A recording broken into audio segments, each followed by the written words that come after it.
వస్తాడా? Ready to fight. మనం fight చేద్దాం. ప్రతి ఎంపీటీసీ గెలిపించుకోవాలి. మరి మీరందరూ కలిసి గ్రామాలకు వెళ్ళి మళ్ళొక్కసారి కూర్చోబెట్టుకొని మీటింగ్ పెట్టుకోండి. పారదర్శకంగా ప్రజాస్వామ్యబద్ధంగా అందరూ కూడా మీరందరూ తెలుసు. నేను దేంట్లో కూడా ఇన్వాల్వ్ కాను, ఏ కమిటీలో కూడా ఇన్వాల్వ్ కాను. మీకు మొదటి నుంచి చూస్తారు. ఇందిరమ్మ కమిటీ ఉంటే మీరే చేసుకోండి, మీరే కూర్చోండి. కానీ న్యాయం తప్పితే మాత్రం నేను ఎంటర్ అవుతాను. అన్యాయం ఉంటే నేను సహించాను, నేను అన్యాయం కూడా సహించాను. మీకు అందరికీ అవకాశం ఇస్తాను. మీరే పని చేసుకోండి. మీరే ఇలా 25 కోట్ల రూపాయలు ఎన్ఆర్జీఎస్ నుంచి ఫస్ట్ టైం వెళ్ళడానికి వచ్చినాయి. 25 కోట్లు వస్తే కూడా ఏ కాంట్రాక్ట్ పెద్ద కాంట్రాక్ట్ ఇచ్చి నేను ఇయ్యలే, కమిషన్ తీసుకోలే. అందరి కార్యకర్తలకు ప్రతి కార్యకర్తలు ప్రతి ఊరికి వచ్చినామని పైసలు 25 కోట్లు పనిచేసినాం.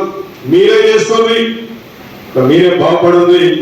ఎంపీడీఓలో కూడా మీటింగ్ పెట్టి రాత్రి ఇస్తే కొడతారు మా వాళ్ళు ఆపేదని చెప్పి పనులు కూడా ఆపేయలేదు. 6 నెలలు వేరే కాన్సెన్స్ పని జరగలే, మన కాన్సెన్స్ రోడ్డు ఇవ్వాల.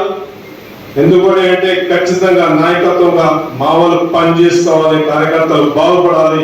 10 సంవత్సరాలు నలిగిపోయారు, ఆర్థికంగా బాగుపడాల ఉద్దేశంతో ఇవ్వాలి. రేపు వచ్చే 1540 కోట్ల రిజర్వాయర్లు ఆ వర్గాలు ఎవరికి పోతాయి? నా కార్యకర్తలకే పోతాయి, కాంగ్రెస్ పార్టీ కార్యకర్తలకే పోతాయి. మీ అందరూ తెలుసు అవినీతి ఎక్కడ సహించను. ₹1 కూడా కమిషన్ తీసుకోను, ₹1 శాలరీ తీసుకుంటాను అక్కడ రాసేసిన. ఈ రోజు కూడా ₹1 పైసా కూడా నా శాలరీ తీసుకోలేదు.